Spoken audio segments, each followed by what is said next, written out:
Hello guys, welcome back to my channel. In today's tutorial, we will be talking about how to install Notepad on Windows 11 computer. So let's go ahead. The first step is that you should right click on the start button here. Then go to settings. On the left side, you can see there is an option apps. Left click on it. Under options, scroll down and go to optional features.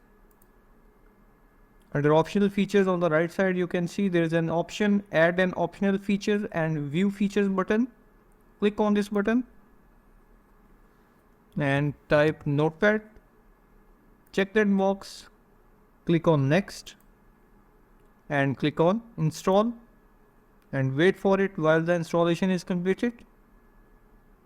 It's a time taking process, so be patient for it.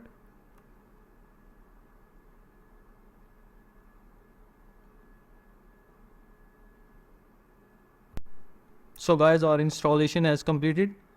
You can verify from this installed features option here, either it's installed or not. Let's say Notepad. So this is installed. Let's close it now. There you can see it's installed successfully.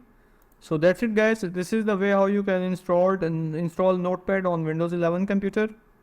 Thank you for watching this video. Stay tuned for further tutorials. Take care. Goodbye.